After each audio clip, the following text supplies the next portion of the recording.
Je vous remercie de me recevoir. J'ai imaginé qu'on se réunisse aujourd'hui, car avant de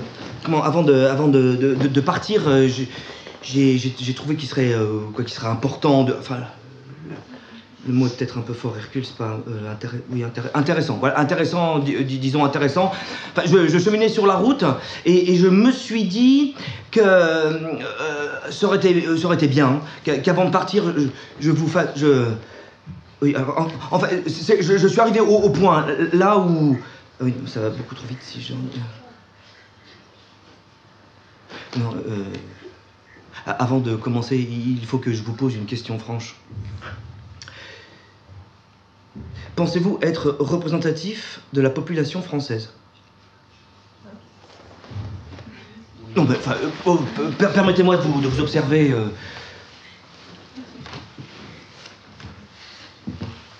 Oui. Bon, vous avez presque tous les âges de la vie. Donc vous semblez discipliné. Enfin, c'est sans doute qu'une apparence, hein, un peu de méfiance peut-être, on voit quelques mâchoires tendues, des épaules un peu crispées. Non, tout va bien, respirez, hein, respirez. Bien. Non, vos teintes sont variées, vos yeux sont bigarrés, des cheveux de toutes les couleurs, clairsemés, colorés. Non, bien, très bien. Des marques, beaucoup de marques. On peut voir aux chaussures que certains sont plus fortunés que d'autres, non. Très bien, oui. Vous êtes représentatif, vraiment formidable. Une belle petite portion de France. Non, formidable. Très bien, merci. Hein. Merci. Bien, France. France. Je viens te dire que... Enfin, je viens vous dire... Adieu. Enfin, non, je vais changer de vie. J'ai 40 ans. Il est temps, c'est rond. Non, c'est bien. Je vous quitte, France, aujourd'hui. Je sais pas pour vous, enfin pour moi c'est bouleversant. Je vivais sans attache. Je veux dire pas d'enfant, pas par choix. Attention, non, c'est clairement un regret.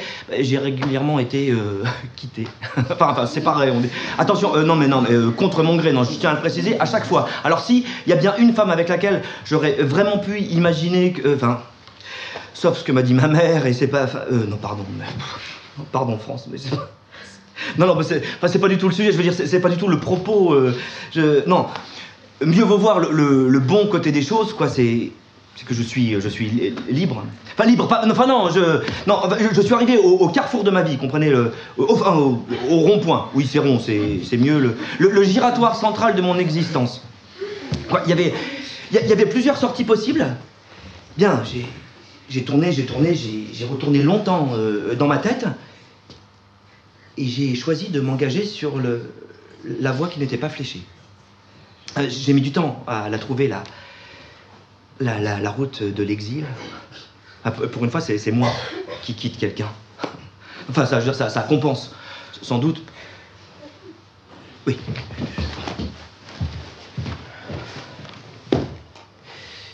Je m'appelle Hercule Médité, je suis juriste de formation. J'ai longtemps été officier de protection instructeur à l'OFPRA, l'Office français de protection des réfugiés et des apatrides. Un réfugié est une personne qui a fui la persécution ou la guerre en franchissant une frontière internationale, et apatride, une personne dépourvue de nationalité. 15 ans d'OFPRA. 15 années intenses, nourries d'entretiens avec des hommes, des femmes, des enfants qui demandent l'asile en France. J'étudiais leur vie intime et politique. En moi sont entrées des milliers d'histoires. 367 par an. C'était ma moyenne. Des récits de vie, c'est le terme qualificatif à ces recueils de paroles. Afghans, Syriens, Soudanais, Tibétains, Érythréens, Ivoiriens, Maliens, Congolais, Géorgiens, Russes, Ukrainiens, Guinéens, des minorités, des ethnies, des sexualités, des engagements, des vies menacées de mort, tyrannisées, prostituées, attaquées par des bombes. amputés de membres, défaites des vies de leurs proches, des existences déplacées qui nécessitent d'être abritées. Alors, je sais bien, France, que vous êtes partagés sur le sujet, mais quand ces visages vous regardent, vous ne pouvez pas les ignorer, leur dire de repartir. Il y a les existences à qui le statut de réfugié est accordé, le noble abri de la République française que tu es fier et heureux d'attribuer, France, et il y a les autres, les existences déboutées, bien plus nombreuses, plus des 2/3 des demandes, parce qu'ils ne pouvaient pas fournir des preuves, parce qu'ils ne comprenaient pas les procédures, parce qu'ils ne rentraient pas dans le cadre des critères juridiques très précis de la Convention de Genève de 1951, du Haut Commissariat des Nations Unies pour les réfugiés, du système commun européen d'asile, du Code de l'entrée et de séjour pour les étrangers et du ministère du droit d'asile du ministère de l'Intérieur français. Bien, là, il faut avaler l'impuissance, digérer le sentiment d'injustice, et ça n'a pas bon goût, voyez-vous. De l'espoir d'être réfugié, ces vies dégringolent à migrantes et disparaissent complètement des radars officiels. Pourtant, il faudra bien qu'elles s'abritent.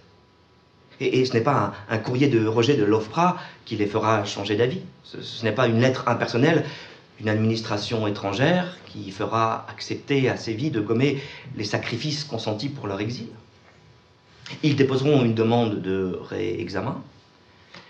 Ils demanderont recours auprès de la Cour nationale du droit d'asile. Les existences encore déboutées recevront une OQTF, une obligation de quitter le territoire français, voire une IRTF, une interdiction de retour en France, qu'elles pourront à nouveau contester auprès du tribunal administratif. Entre 3 mois et 3 ans de procédure. Bien sûr, certaines de ces vies seront enfermées en centre de rétention, surtout les familles avec enfants mineurs, plus faciles à trouver, et seront déplacées dans d'autres pays, en dehors de France. Mais cela ne représente que 10 à 15% des OQTF.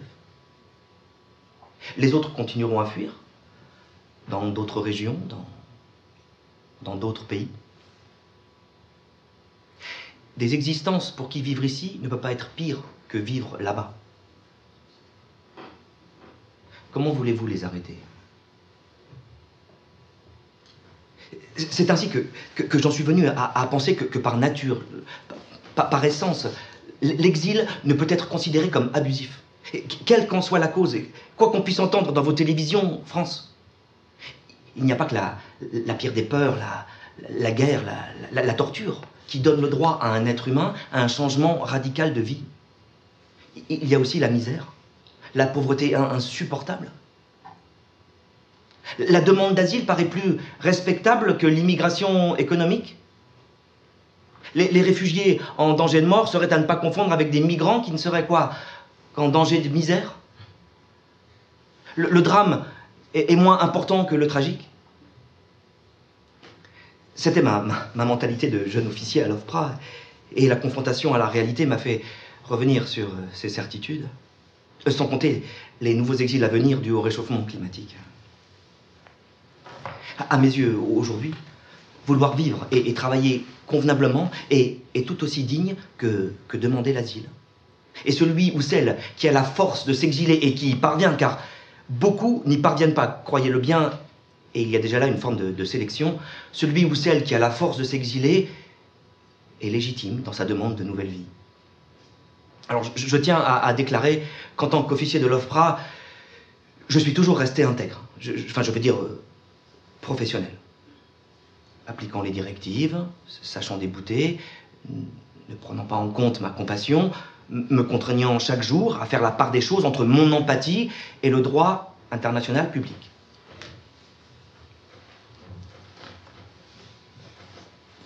Mais le soir, quand ces récits me revenaient, je me demandais ce que je ferais moi pour ma vie si j'étais né dans le dénuement perpétuel. Si ma dignité d'être humain était atteinte, me soumettrais-je à la fatalité?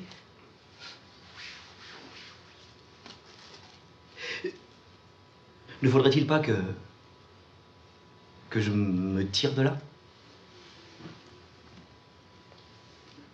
Si depuis la Seconde Guerre mondiale, vous entendiez dire qu'il existe des pays riches de l'autre côté de la mer Méditerranée qui ont besoin d'ouvriers pour cultiver les champs ou construire des immeubles, si vous appreniez que ces grands pays ont besoin de petites mains à l'arrière de leur cuisine pour faire la vaisselle ou jeter les ordures, si vous découvriez que ces grands pays n'ont plus assez de bras pour s'occuper de leurs personnes de plus en plus âgées, de plus en plus nombreuses, si vous entendiez parler de tous ces métiers en tension, pour lesquels il n'y a plus assez de main-d'œuvre locale, vous, par exemple, jeune diplômé débordant d'énergie au chômage, malheureusement, vous lisiez des articles concernant les déficits démographiques de toutes ces grandes démocraties occidentales.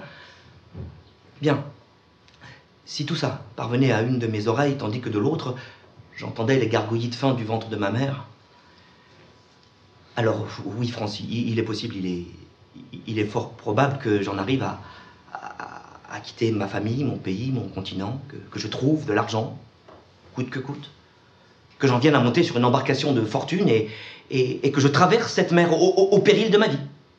Et si par miracle, j'arrive dans un de ces pays riches, alors bien sûr que je donnerai mes mains, qui ne sont pourtant pas si petites, pour faire tous ces métiers pénibles, espérant qu'à force, qu'à l'usure, mon travail me conférera le droit de vivre ici. Bien, ça n'empêchera pas une partie de la population de penser que je ne suis venu ici que pour piquer les allocations, de demander que je reparte en charter, qu'éventuellement, si je travaille, je peux bien rester vivre là. Par contre, qu'il est bien hors de question que ma famille me rejoigne. J'imagine que je ne prendrai même pas la peine d'essayer d'expliquer que non, je n'ai pas quitté ma mère, ma famille, le pays dans lequel je suis né, dans l'unique objectif de profiter. En face de gens de souche, je suppose que j'aurais du mal à trouver mes mots. Et alors, oui, et mille fois oui, confronté à la détermination et à la force de vie de tous ces milliers d'exilés que j'ai eu la chance de côtoyer, j'en suis parvenu à la conviction personnelle, alors inapplicable hein, sans doute, mais nécessaire pour trouver du sens, que l'idéal de la justice humanitaire, en tout cas celui qui m'anime, devrait être que chaque être humain qui ait réussi à s'exiler ait le droit de trouver refuge, sans condition, même s'il souhaite vivre dans un pays plus riche.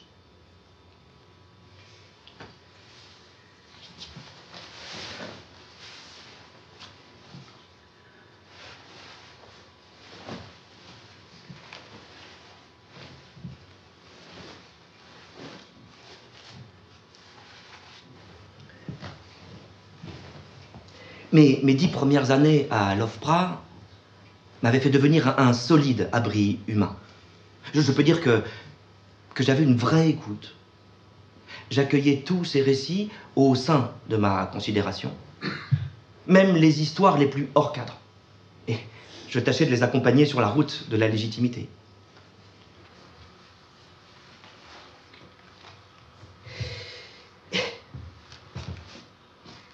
Et puis la fissure insidieuse est apparue. Barragé. Herbert Barragé, un ancien collègue de l'OFPRA, enfin plus ancien que moi, influent collègue à l'OFPRA. Herbert Barragé, l'homme qui ne regardait plus en face. Alors attention, non, je ne dis pas, hein.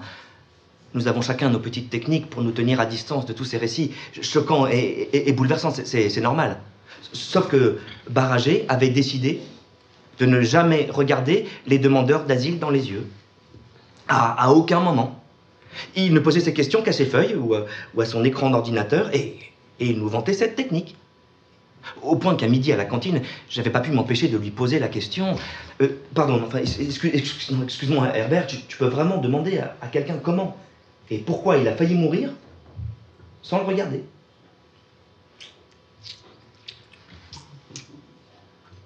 C'est un dossier que tu traites, Hercule. Tu fais de la classification juridique. T'as pas à te mettre à leur place. Mais tu verras, toi aussi, tôt ou tard, tu feras comme ça. Hein? Tu n'es pas un demi-dieu, Hercule. En éclatant de rire, sans me regarder.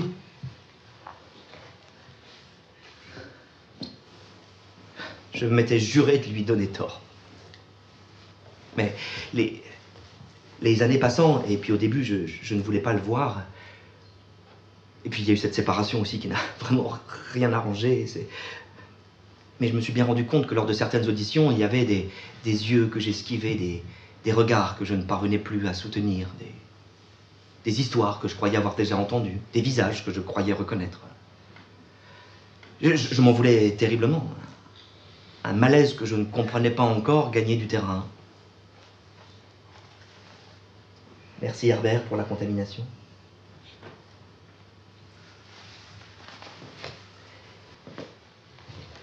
C'était un matin de vacances. Je marchais sur la plage et j'ai compris que j'étais un abri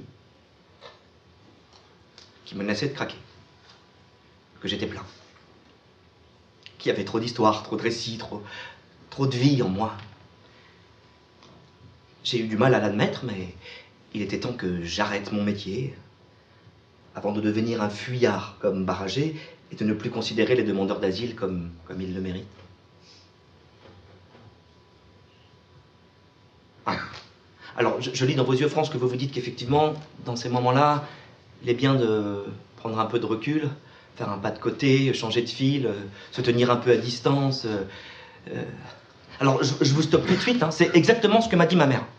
Et ça m'insupporte. Alors, attendez, non, mais ne le prenez pas mal. Hein. Non, j'ai beaucoup de respect pour ma mère, croyez-le bien. Mais qu'est-ce qu'elle y connaît, ma mère, à l'exil et à l'accueil? Ma mère, depuis qu'elle est à la retraite, elle vit à la montagne, dans un village paisible, dans le Vercors. Dès qu'elle y croise un inconnu, elle change de trottoir. Et de quoi a-t-elle peur? Quand je lui ai annoncé ma démission de l'OFPRA, elle n'a rien trouvé de mieux à dire que c'est pas trop tôt. Maman, avant de savoir mieux que moi ce qui est bon pour moi ou pas, tu pourrais essayer de soupçonner l'attachement qu'on ressent pour ces vies déracinées. Est-ce que 2 secondes, tu pourrais essayer de comprendre le besoin de se sentir utile aux autres? Utile aux autres. Enfin, je vais vous dire, c'est elle qui a voulu que je fasse du droit, juriste, mais c'était avant tout pour lui faire plaisir. Ça l'a pourtant pas empêché de me dénigrer au profit de mon demi-frère. Pour tout a été beaucoup plus simple. Par exemple, l'entrée en faculté, c'était... Oh, pardon. Hercule. Saisis-toi, c'est pas le... Bien, le malaise a pris de l'ampleur inexorablement. Déjà, quand j'ai pris conscience qu'effectivement, lors de certains entretiens, j'échangeais plus avec mes feuilles et mon écran d'ordinateur qu'avec la personne qui était en face de moi. Et ensuite, quand j'ai compris que je rédigeais certains rapports en faisant des généralités sur la nationalité de la personne. Moi, je n'écoutais plus. Je n'écoutais plus avec ma vraie écoute. La fissure est apparue.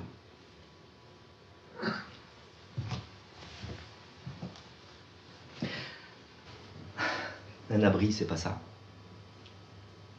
Je donnais ma lettre de démission à l'OFPRA.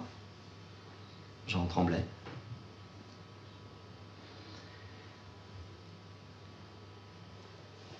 Un abri qui s'envole.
Sauf que une vie de défenseur du droit, ça ne se met pas au point mort. Alors, je vous cache pas, je suis resté un bon moment à sec. Un gros passage à vide. Ne pas être nécessaire, ne pas pouvoir aider, c'est pas une vie pour moi.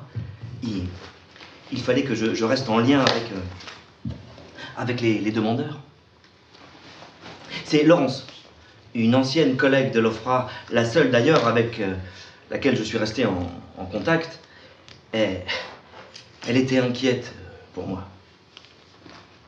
Hercule, vraiment, Hercule, tu devrais donner des cours de FLE, vraiment, de FLE, le français langue étrangère. Vraiment, Hercule, aider les étrangers qui arrivent en France à parler et comprendre leur démarche administrative et de recherche d'emploi. Mais c'est fait pour toi, ça. Non, je suis sûr que tu ferais ça très bien, Hercule. Faudrait que je lui offre un pot de miel à Laurence. Du miel de chaque pays.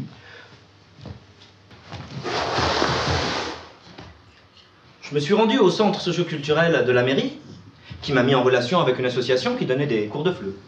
Le militant au téléphone était enthousiaste. « Ah, mon brave monsieur, mais nous manquons cruellement de bénévoles pour aider tous les étrangers qui arrivent en France à se débrouiller avec le français. Beaucoup considèrent la langue comme une barrière, une frontière infranchissable. Vous êtes quoi? Un prof à la retraite ?»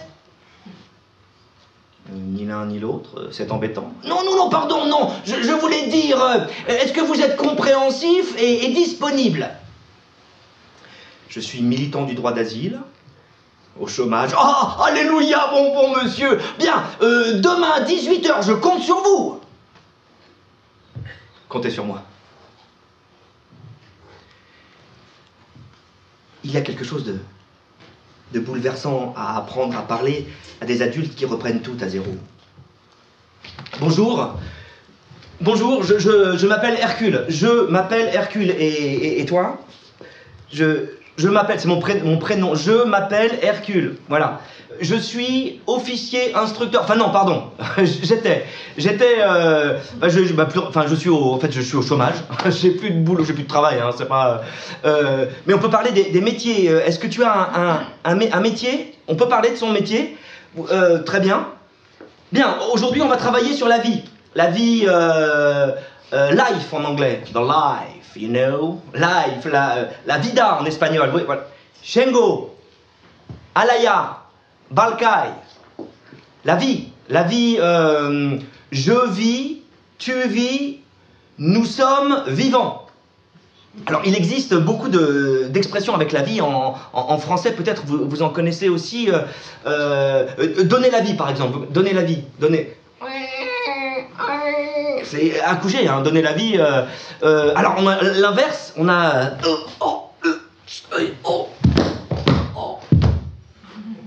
Ça, c'est perdre la vie, par exemple. C'est comme perdre ses clés, mais c'est plus grave. Vous comprenez? La vie, on a aussi, je sais pas, la vie quotidienne, par exemple. Bon, c'est une vie, la vie de château. Alors, sur la vie de château, on met avec le accent circonflexe sur le A, la vie de château, vous voyez. Alors, on a une chienne de vie, ou vie de merde, disent les jeunes. C'est français aussi, hein, on peut. Hein. C'est bon, des vies difficiles, hein. La vie en rose, c'est une valse. Là, on a, je sais pas, d'autres. Gagner sa vie, ça, voilà, ça c'est important. L'argent. Alors, assurance vie. Là, quand on gagne de l'argent, on peut faire une assurance. Bon, faut avoir quelqu'un à qui transmettre, mais bon, on a sur la vie, la vie de ma mère. Ça, c'est voilà, ça, on dit ça. Ça se dit. Voilà, le français, il existe. On a. Vive la vie! Le FLE me faisait redevenir un simple humain, à égalité, sans décision à prendre sur leur vie. Et étonnamment, la crainte avait disparu de leurs yeux. Je pouvais à nouveau soutenir leur regard. Ça m'a remis en route. Après les cours de FLE, il était proposé dans la salle un atelier d'éveil théâtral pour les étrangers. J'étais plus qu'intrigué, j'ai demandé si je pouvais y assister. C'était dirigé par une metteuse en scène et un auteur professionnel. Bien sûr, approchez, approchez. Mettez-vous en cercle, voilà, tout le monde est là. Voilà, les pieds bien dans le sol, on respire, Il proposait aux participants d'écrire des lettres et de les dire en public. Missive.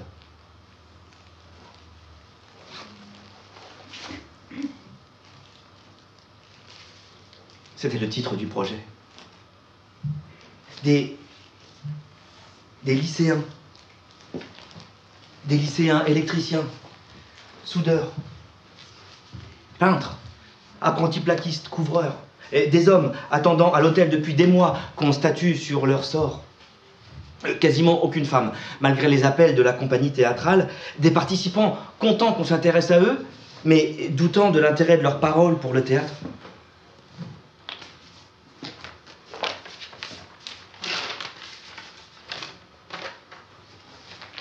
Lettre à ceux de mon village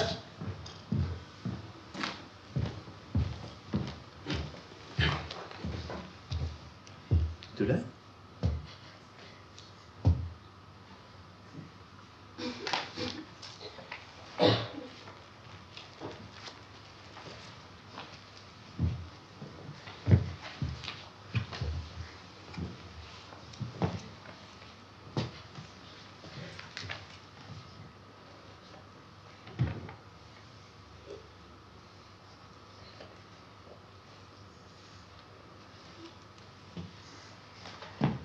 Lettre à ceux de mon village qui ne sont pas partis. Je suis bien arrivé en Europe, en France. Je suis en bonne santé, malgré tout ce que j'ai vécu depuis mon départ du village de Mopti jusqu'en Libye, par le Niger et l'Algérie jusqu'en Europe. J'ai vu le bien et le mal. Le bien, c'est certaines personnes que j'ai fréquentées sur ma route, qui ont été gentilles. Je ne suis plus chez elles, mais ça ne nous a pas vraiment séparés. Encore aujourd'hui, on s'appelle pour se donner des nouvelles. C'est comme si j'avais plusieurs familles. Le mal, c'est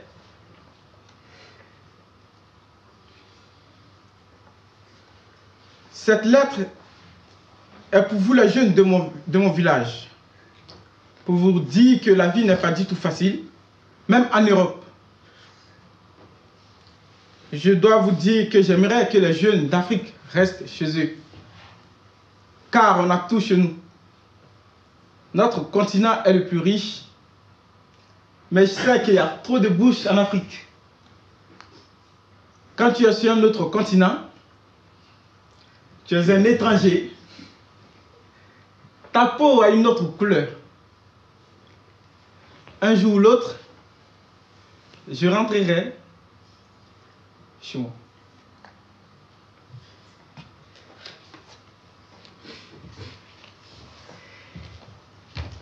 Même si mon écoute des demandeurs d'asile à l'OFPRA était sincère, même si je leur demandais de parler, c'était pour enquêter, fouiller, corroborer, contredire, prouver, suspecter, accéder ou débouter. C'est un travail qu'il faut faire et je ne dis pas le contraire. Mais à les entendre, à la lumière de l'écriture et du théâtre, je me suis bien rendu compte que, malgré toutes mes questions, même les plus sincères, je ne leur avais jamais permis de s'exprimer librement. Pour moi, ça a été le carambolage.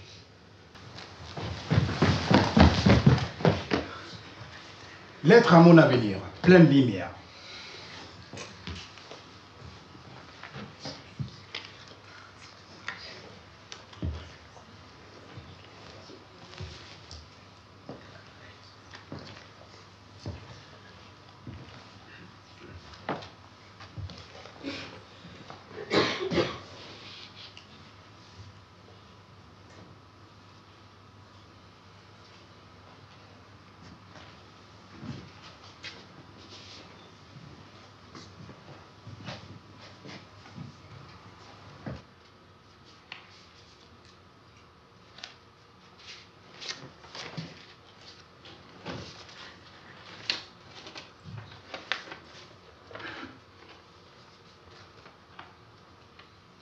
Tu le sais à venir. J'ai toujours rêvé de devenir électricien. C'est mon ami avec qui je suis parti qu'il m'a montré.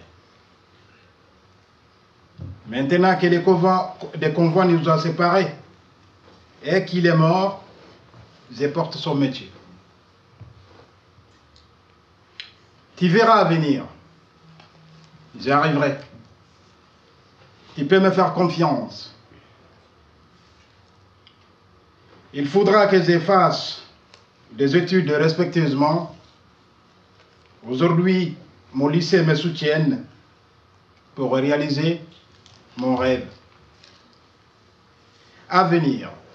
Aurais-tu deviné que j'allais réaliser ce rêve en France?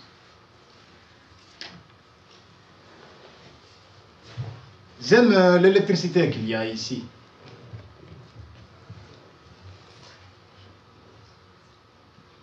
Je voudrais illuminer les villes. Alceny.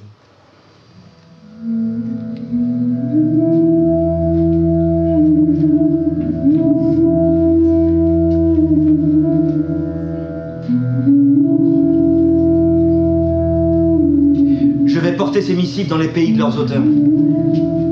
Les remettre à leurs proches. Peut-être les lire ou les faire lire. Dire que j'ai failli ne pas oser leur demander l'autorisation. C'est la metteuse en scène et l'auteur qui m'ont littéralement poussé sur scène pour que je défende mon projet. Je me sentais intimidé, je me sentais comme un intrus. Je baragouinais, je tremblais. J'étais pitoyable. Je voudrais, j'aurais aimé, bien. C'est parce que j'assiste à vos répétitions depuis déjà plusieurs semames et quoi, j'ai eu une idée, un peu folle, hein, une idée que je trouve vraiment, que je trouve très belle. Non mais Hercule, c'est pas possible. Tiens ta route, c'est pas. Je vais changer de vie. Et je suis prêt à partir. Vos lettres, vos missives, elles me touchent au fond. Vos paroles me bouleversent. Je voudrais découvrir vos pays, rencontrer vos destinataires, leur lire vos lettres. Est-ce que vous pensez que ce serait possible? Est-ce que... T'es fou, Hercule? Elles sont pas intéressantes, nos lettres. Elles vont rien changer, nos lettres.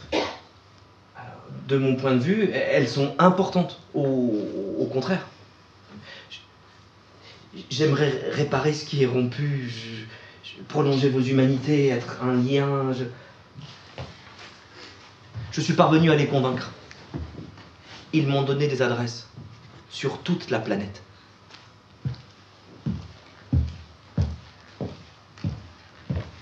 Hercule a du travail. Une lettre pour de l'espoir.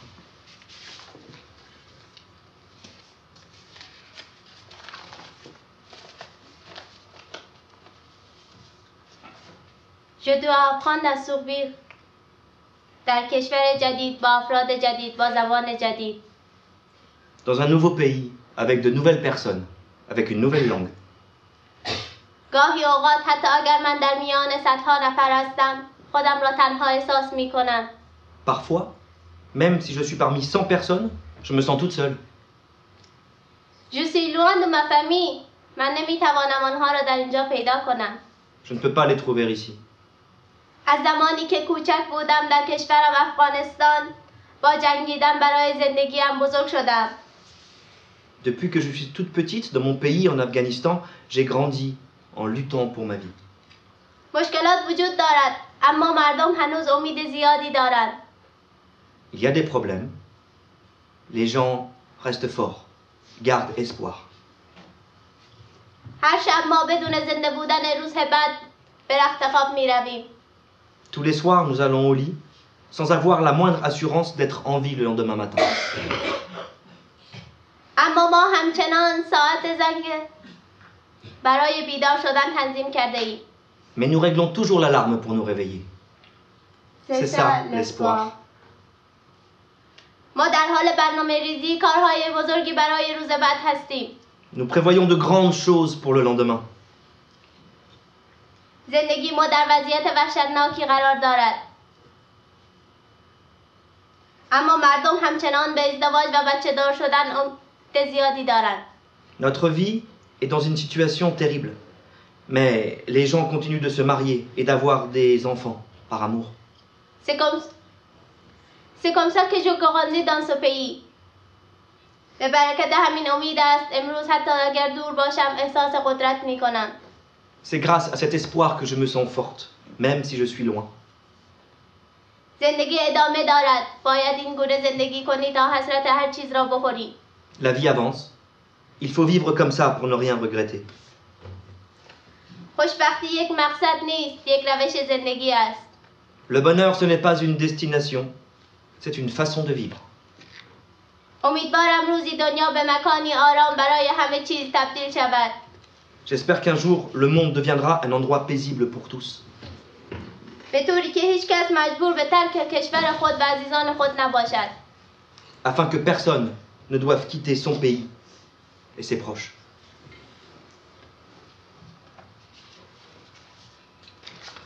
Ouzra.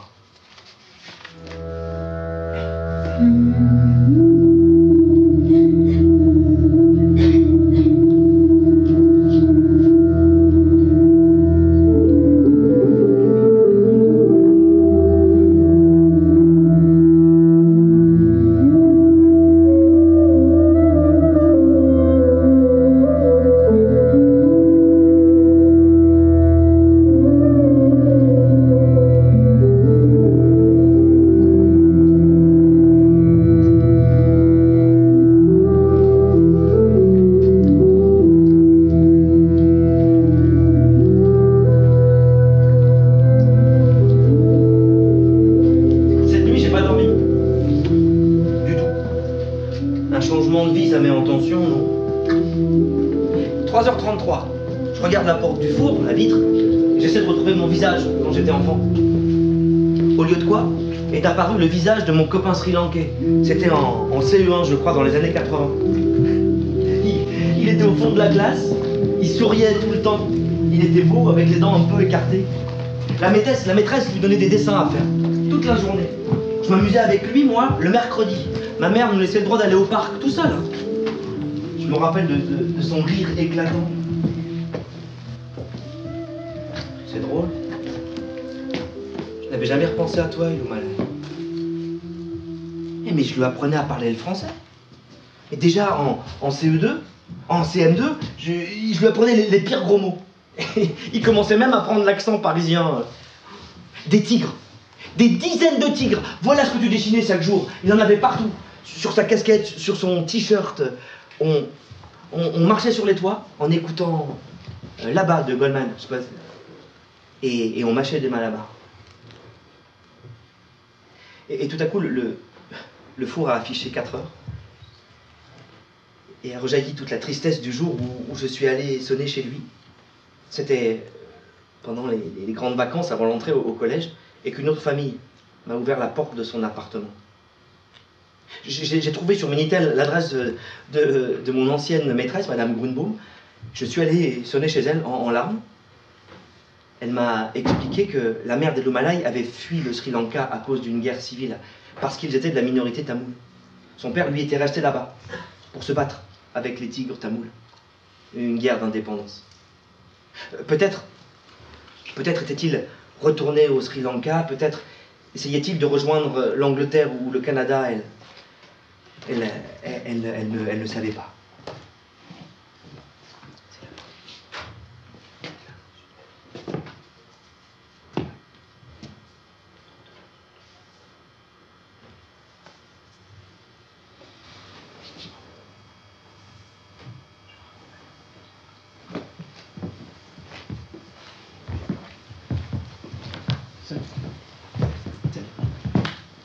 Salut, recule.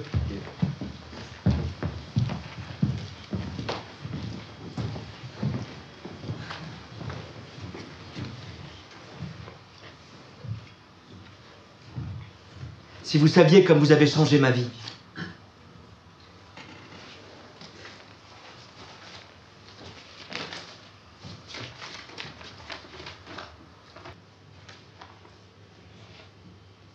Madame Livet, sans le savoir, vous avez fait de la magie. Madame Champion, je ne croyais plus en moi, en l'avenir. Madame Descours, combien de fois ai-je voulu tout foutre en l'air? Françoise, Muriel, vous, mes nouvelles mamans, oui, vous m'avez réanimé. Grâce à vous, ma flamme a été réallumée. On a tous un jour croisé cette héroïne, pur moment de magie, qui par un mot, un sourire, une histoire, fait fleurir l'espoir à nouveau et sauve une vie. À toutes ces héroïnes, je veux dire merci. On ne se connaissait pas, vous m'avez tant appris. Vos mots, vos sourires, vos larmes m'ont sauvé la vie. Les combats m'ont appris à encaisser les coups. C'est la persévérance qui m'a remis debout. Vos sourires, vos mots sont comme des médaillons qui donnent une destinée à mes rêves de gamin. Madame Livet, vos valeurs m'ont appris ce qu'est un être humain. Madame Champion, vous êtes mon second souffle. Madame Descours, je ne veux pas vous embarrasser. J'avais tellement besoin de vous dire merci. Françoise, Muriel, mes mots volent vers vous. J'espère qu'ils vous toucheront avec la même beauté que celle que vous donnez à ma nouvelle vie. Pour écrire cette lettre, lettre à mes héroïnes du quotidien, Abdulaziz s'est largement inspiré d'une chanson de soprano. Et il voulait la dire, cette lettre, la prendre par cœur et la slammer à toutes ces nouvelles mères, comme il les appelait, toutes ces femmes qui l'ont aidé, ces nouvelles mamans, comme il disait, celles qui l'ont hébergé, ces professeurs de français. Je ne l'ai vu qu'une fois, Abdulaziz, le jour où il a répété cette lettre. Personne ne l'a jamais revu. On a appris plus tard qu'il avait reçu une OQTF, qu'il avait repris la fruite. Et le soir de la représentation collective de Missive, c'est son ami Tierno qui l'a dite, cette lettre, et très bien dite, tout en larmes et en sourires. Lettre à la haine.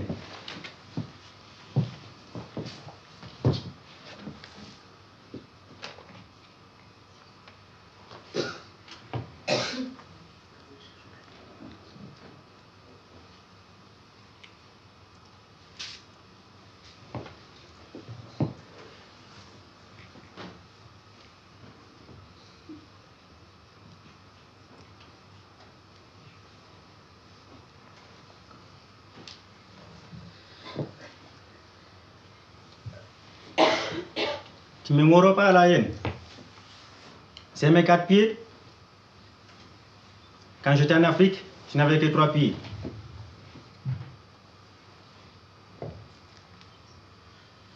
Comme les animaux blessés. Comme tous les autres. Tu étais derrière moi à la haine. Tu espérais me manger? Je le sais bien. Là, moi je suis en France. J'ai mes 4 pieds. J'ai tout. Et ils n'ont rien.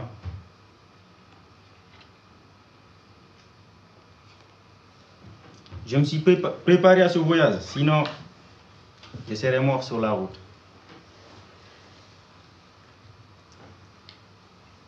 Il faut s'habituer 3 jours sans manger ni boire.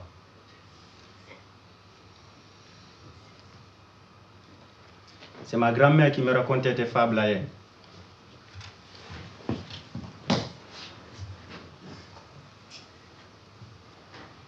Aujourd'hui que je suis arrivé en Europe, je me rends compte que j'ai vu beaucoup de choses qu'elle m'a dit. Elle m'a donné un guide de l'humanité. Elle m'a appris la médecine avec les arbres.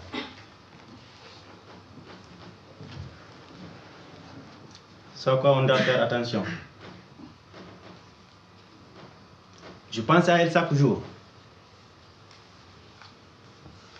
Car je n'ai pas encore tout vu.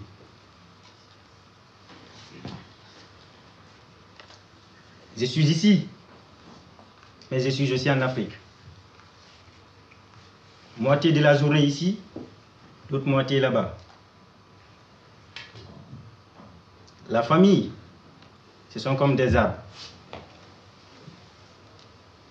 Tu es à l'homme de tes parents, car ce sont eux qui te font tout. Depuis que mon père est mort, je ne peux plus me reposer à l'ombre de son arbre. Les oiseaux sont partis. Dans mon pays, la Guinée, on te soigne avec des couteaux chauffés. Ils font peur aux maladies.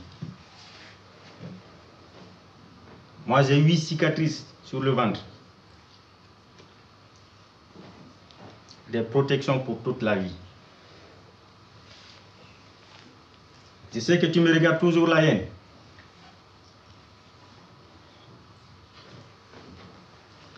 Tu me dis qu'il faut que je m'entraîne pour les épreuves de la vie. Ibrahim.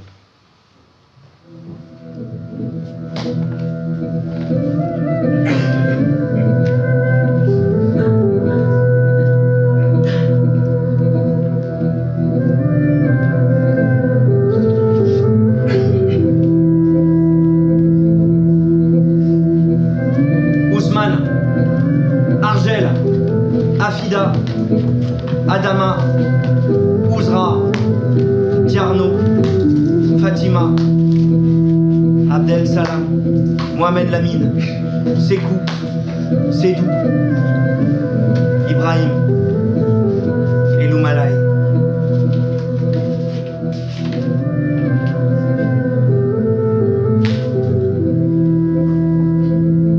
Je suis empli de vous, de vos forces. Je suis l'abri de vos paroles.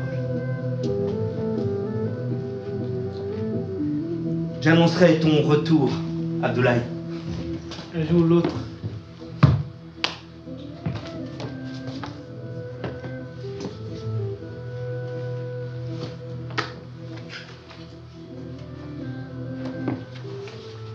Je parlerai à ton avenir, Al-Sani. Dis-lui de m'appeler, j'ai quelques questions à lui poser.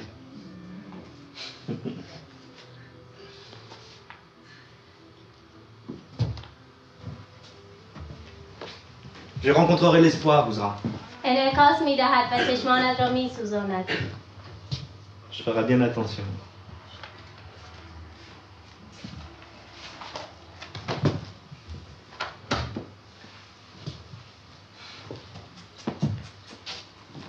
J'affronterai la hyène, Ibrahim.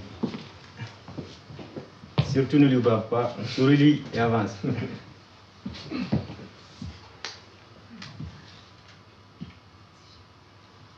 Lettre à mon père.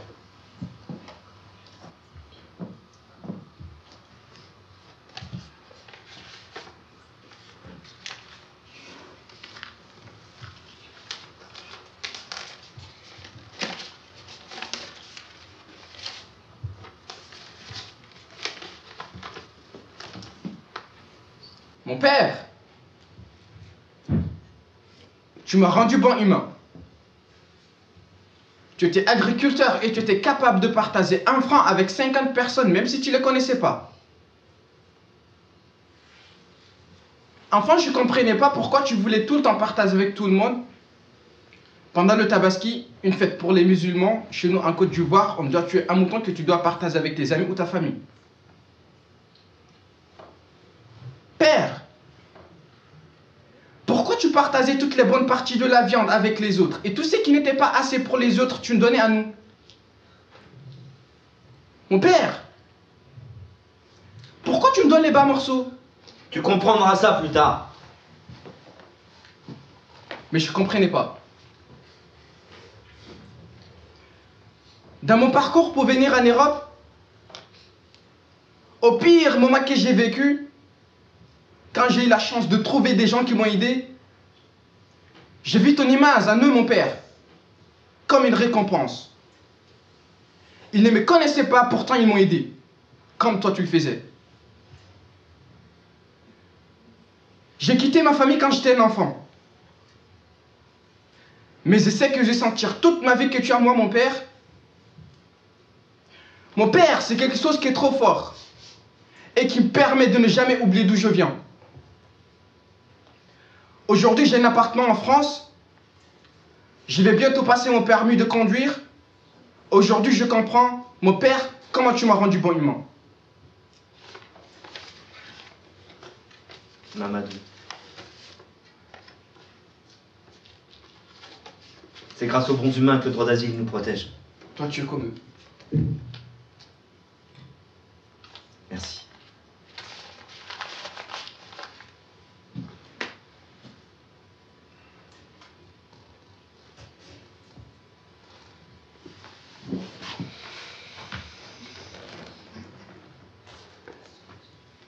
Peut-être que quand j'aurai remis toutes ces missives, je partirai à ta recherche, Eloumalai.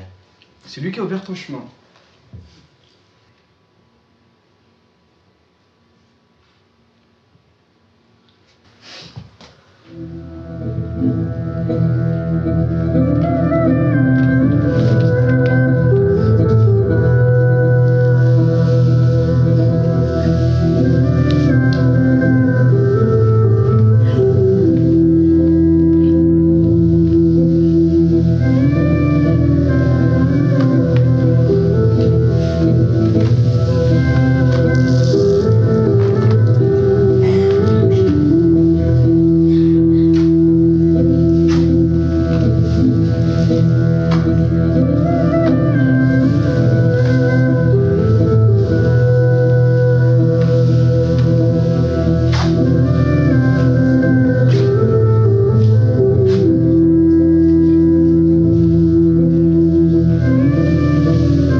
suivant. Ma chère France, je vous écris assis tout en haut de la montagne de Djebel Moussa, au Maroc. Je regarde la mer. Figurez-vous que je vois l'Europe en face. J'ai traversé le détroit de Gibraltar.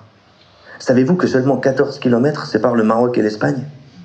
Dans l'Antiquité, on disait que les deux montagnes qui bordent le détroit de Gibraltar étaient les deux colonnes d'Hercule, le demi-dieu célèbre pour son courage et ses nombreux exploits, qui auraient fendu la montagne et ouvert la mer Méditerranée sur l'océan Atlantique, comme si, aux origines, il s'agissait de la même montagne, et qu'aujourd'hui, c'était une porte, faite de deux colonnes de la même terre.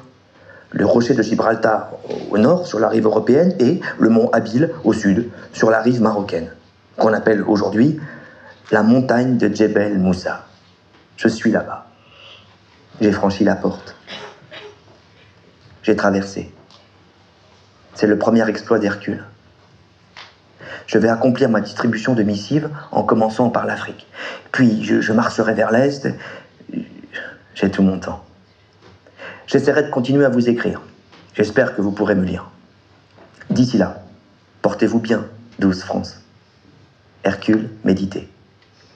PS.